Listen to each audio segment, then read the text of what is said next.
Thank you for that wonderful intro, Kira. Good afternoon, friends. My name is Michelle Andrews. Like Kira said, I am a third-year undergraduate student here at the University of California, Davis, majoring in environmental science and management and minoring in human rights and political science.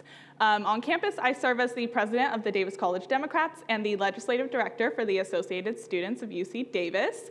I grew up in the Bay Area, went to Mountain View High School, have one older brother right here in the front row, and my favorite food is pad thai. These are all different ways that I identify and describe myself to the world. But in simpler terms, I am a student activist. I spend most of my days on Zoom or in our state capitol in Sacramento, bringing student perspectives to decision-making spaces in our government. But believe it or not, if you asked me a year and a half ago what student activism was, I would literally have no clue how to answer that question. In fact, I used to walk right by my fellow student activists who were tabling on campus, making sure to put my headphones in and keep my head down so I would not have to look at them or learn what it was. For a long time, I did not know what my place in the world was or how to describe myself or the work that I wanted to do. Before I came to know the power of student voices, I was simply a student. Now, allow me to mentally set the stage. It's March 2020, and I am a freshman here at UC-Davis, living in the dorms with a ton of strangers and exploring life more independently than I ever have. Like so many other young people, I was enthralled with the world around me and was able to forget about the outside world for just a little bit. My daily worries consisted of labs, homework, upcoming tests, and the typical drama that comes when a bunch of young people are forced to live together in a confined space while we're all trying to discover ourselves. Then the pandemic hit. I was forced to move out of the dorms on just a few days' notice, and like everyone else in the world, the entire routine that I had spent so long developing suddenly ceased to exist. So many of the elements of my daily life that gave me comfort and stability were no longer real or present, and that feeling of being hopelessly lost popped up in me for only the second time in my life. Though I didn't realize it at the time, I was subconsciously determined this time to make use of that feeling in a way that I was unable to the first time it showed up in my life, which was when my dad passed away when I was 10 years old. Back then, when I was a little girl, I relied on the world to keep my life moving in the right direction.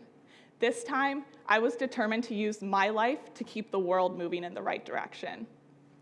In the first phase of the pandemic, not gonna lie, I spent a few months throwing a pity party for myself for losing out on the college experience before I realized that time was passing me by and I was simply allowing negative emotions to take over my life. Like so many others, I was going through a transitional period in my life, but I eventually felt a new urge within myself to get up and do something that could actually have a greater impact on my broader community. I found the determination to turn my fear and uncertainty into fuel for creating a better future, not just for myself, but for the generations to come. So I got up and I dusted my shoulders off. I looked at the world around me and realized that I was drawn to the news surrounding the upcoming 2020 elections. So I knew absolutely nothing about the political universe beyond my own individual beliefs, but a little voice within me told me to look up UC-Davis political clubs on Google, which is where I discovered the Davis College Democrats. On a whim, I decided to send them an Instagram DM saying, hey, how can I join? And then 2 weeks later, I found myself in a Zoom with them. Growing up, I often prided myself on accomplishments like getting the highest grade on a test or being friends with the most people in the room, but that contributed to a lack of confidence and identity when I found myself in a brand new space. A space where I knew nothing about what they were talking about and there was no logical way I could actually be the best. The fellow students that I met in that Zoom, they were all around the same age as me, but they were so much more knowledgeable than I was about bills, candidates, ballot measures, social issues, and everything else that they were discussing in that Zoom. Not gonna lie, a sense of inferiority fell over me for a little bit, but I pushed it to the side and forced myself to sit through that Zoom. No matter how clueless I felt about an assembly bill or a city council candidate, I was determined to learn.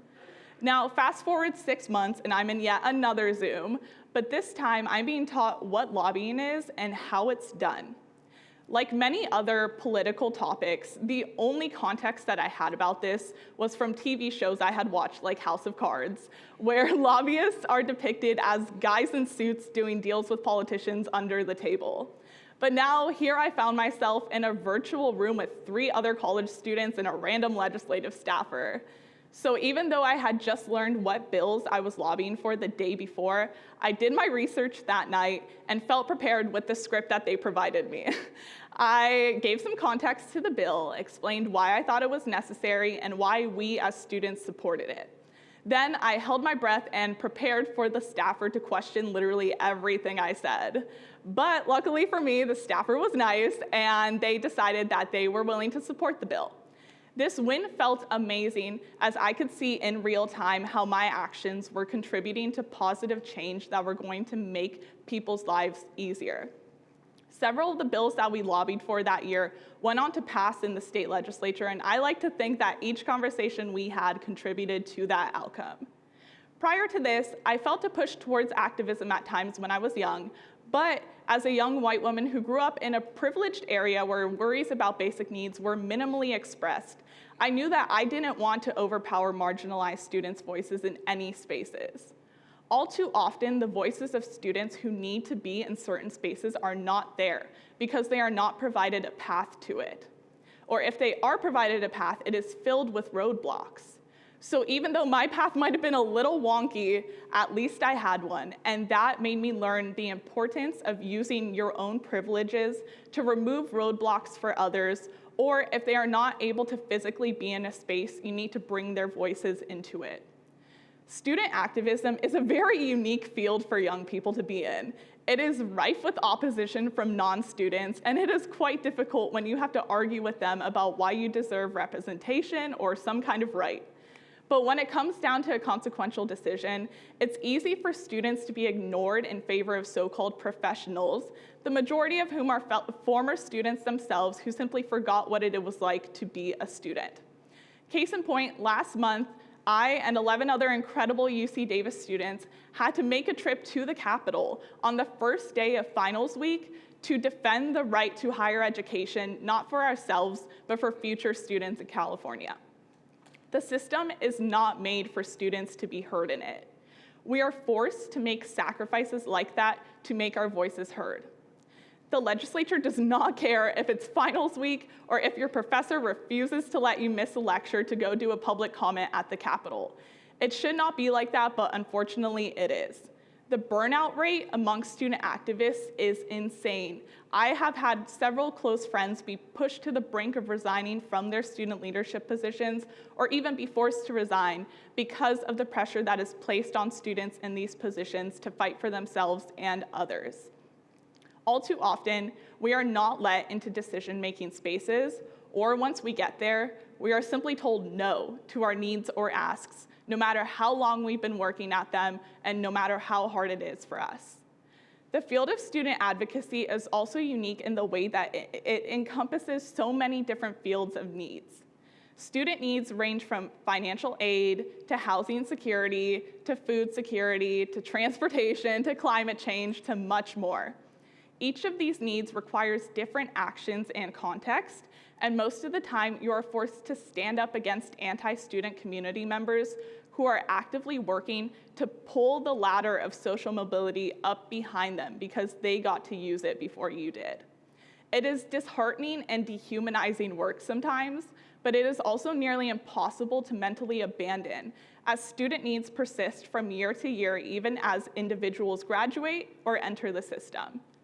Honestly, as a student activist, I sometimes feel like I cannot simply exist for a day.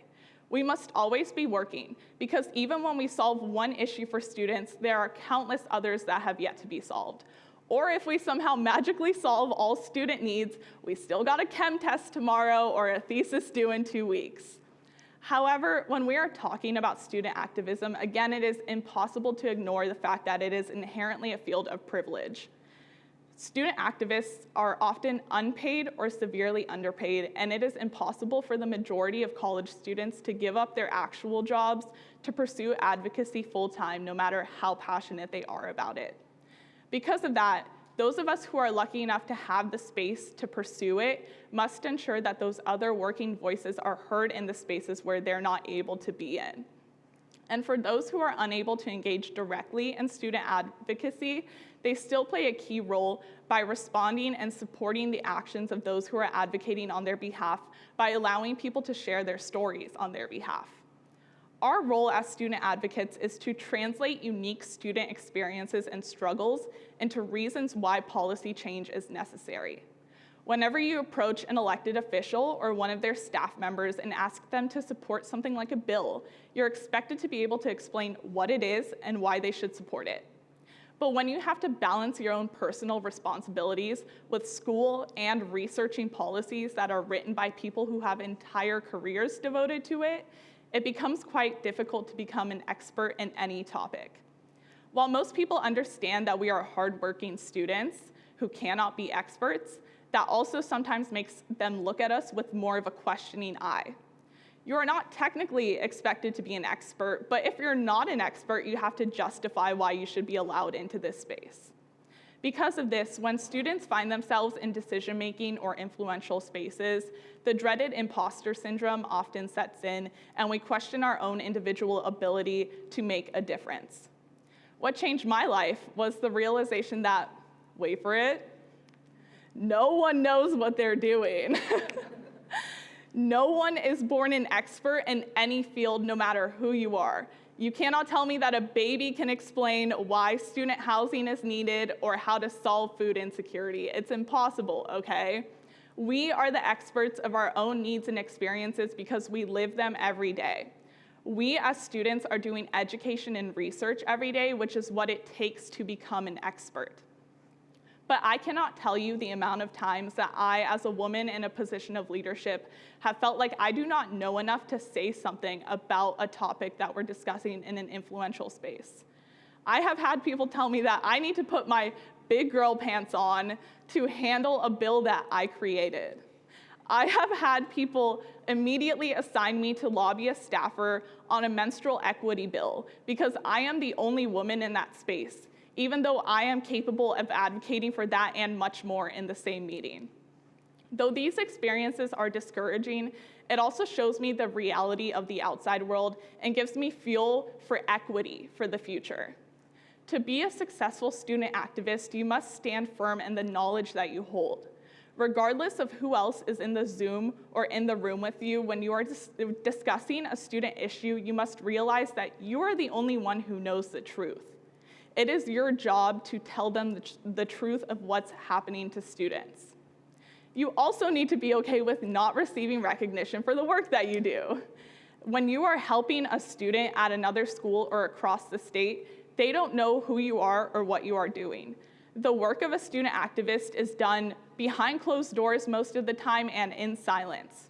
All the other students know is that maybe it becomes a little easier for them to find housing, a little easier for them to get healthy food, or a little easier for them to afford college. But they don't necessarily know that it was the work of a fellow student who made that happen, and they definitely don't know which individual student it was. However, despite this lack of recognition, the inner sense of contentment that comes with knowing that you made a fellow student's life easier, whether that be tomorrow or in a few years, is incomparable to any other kind of work I've ever been able to do. Once you experience the power in using your voice to amplify others instead of feeling the weight of your own world on your shoulders, it becomes much easier to create change and feel satisfied with your place in the world. Being a student is hard. All of the work that we have to do for our classes every day is insane. Our brains are still developing, and we are forced to figure out the world as we go. It should not be an expectation for students to also have to advocate for ourselves and others on top of all of that. I wish it wasn't. But the reality of the world is that it's skewed towards privileged, wealthy adults who have already benefited from higher education and forget about the struggles of current students. So we are the only ones who can speak for ourselves while we are actively in the system. When you think of what you want the world to look like in 10, 20, 30 years, I'm sure there are countless ways you can see our current world be improved. If we want positive change in our world, we cannot wait for others to do it for us. And if we want change for our higher education system, we must make it while we are active students in it. So instead of focusing on the ways in which the world is letting students down, it's time for us to focus on the way that the world can lift us up and bring our voices into new spaces. We must turn the worries of our adolescence into fuel for creating a better future for our generation and those to come. That is the metamorphosis that we must undergo as students, and I hope that my story helps them do that. Thank you.